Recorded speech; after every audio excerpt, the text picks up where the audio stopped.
Hey guys, instructor pilot Chris. Got the E-flite UMX WACO out this morning. One of my favorite aircraft that I own from E-flite.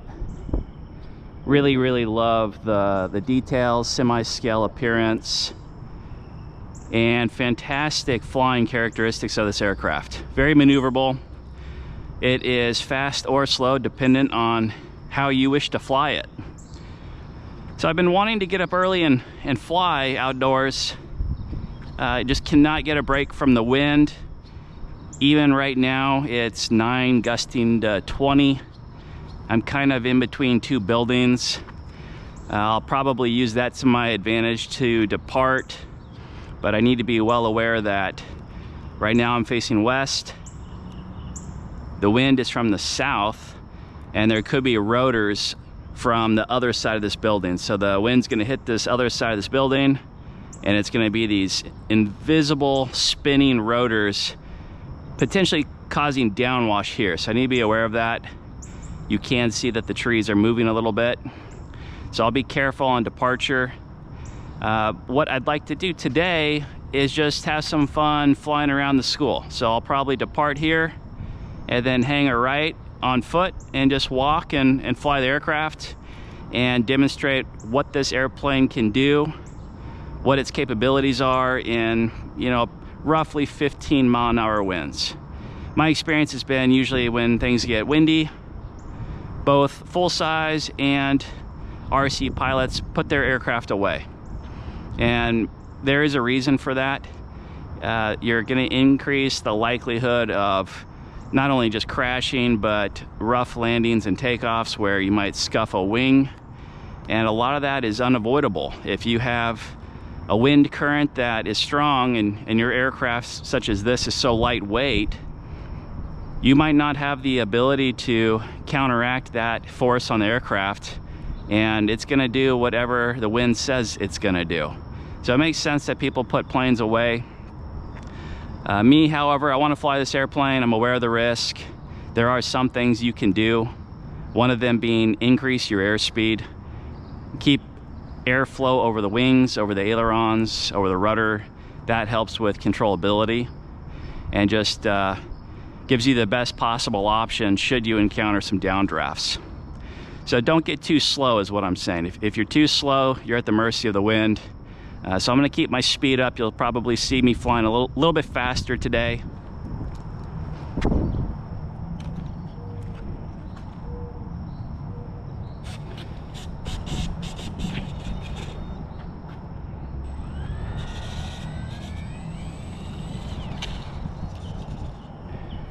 Right there is a good demonstration. Aircraft is moving around on its own. I applied rudder. It was going to do a ground loop, as they say, like it or not. Moving on its own. Obviously, the wind's from the south. It's hitting the building. All right, so I'm at a different location from where I was a moment ago, and I had to make the decision that that was not the safe place to try to fly. Not terribly better over here. The wind is picking up, but I have less obstacles and just one building that's behind me. So I'll just try to be aware of any rotor downwash from that building. What I'll try to do is throw the aircraft under power. That's going to give me the safest bet of getting airborne safely versus trying to take off and having a ground loop. Once you're airborne, you should be okay as long as you maintain your airspeed. So I'll throw the aircraft over here in the field. I'll go ahead and I'll do some flights around me, show you how maneuverable this aircraft is. I'll do my best to safely land the aircraft somewhere in this vicinity, wherever I feel that the wind is minimal, and hopefully have some fun.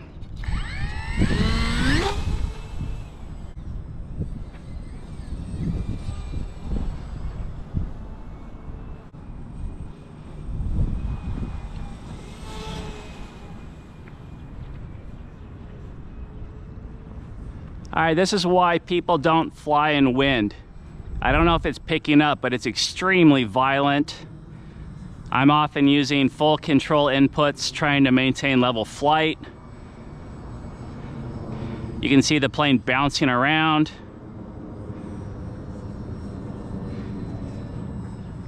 Frankly, it's just a high likelihood of losing your aircraft. So that's for that reason.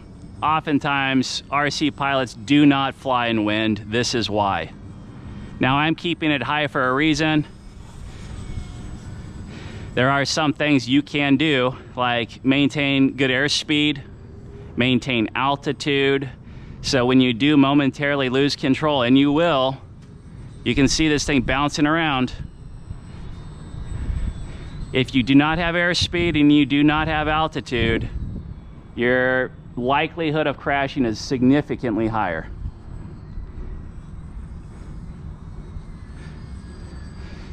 Getting chased by birds. They're pretty territorial here, apparently. So my biggest risk now is trying to land this thing safely, and for that I might try to walk around while I'm flying just to find out what is the most stable wind. See that? That was full left aileron just to keep the thing level. There is a difference between steady wind and gust, or gusting winds. This is gusting winds. This is the dangerous kind. Steady wind is predictable. It's constant. Oh, it's full right aileron again. I'm getting too slow and my control surfaces are not giving me enough control because I don't have enough airflow. So I'm going to try to find a little bit steadier wind, not gusty wind, not dirty wind. It's coming, the wind is hitting the building and causing dirty wind where it's rotating. I'm going to go in front of the building and hope for better conditions, because at some point I'm going to have to land this thing. Now I'm at about a third power. I'm trying to conserve my battery, keeping the model high, allowing myself time to find a landing location. There's no sense of applying extra throttle and draining your battery quicker, trying to conserve it. Now I'm standing in a little bit of a wind block here, but the aircraft is not, and it's still very violent on the aircraft. It is better not having the building dirty air in front of it, but it's still very, you can see it jumping around. Again, this is why you do not fly in wind. And this is a small aircraft, but even the bigger ones, full-size ones, Cessna 150s will do this very similar reaction. You really have to be careful flying in wind.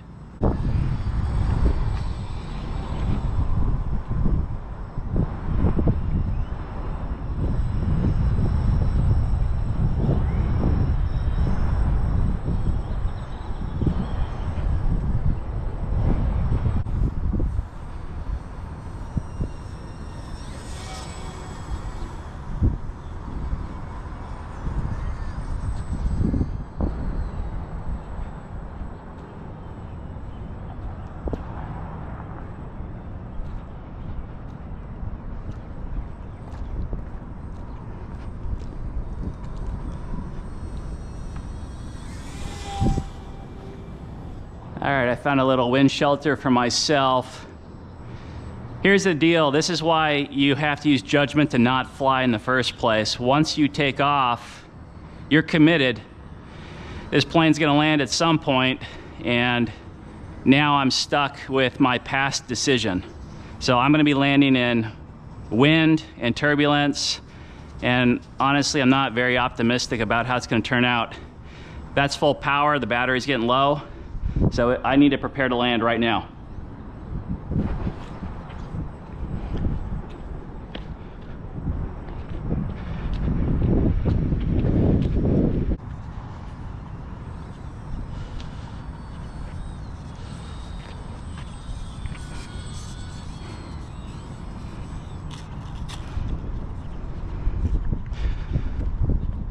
That turned out a lot better than I was expecting.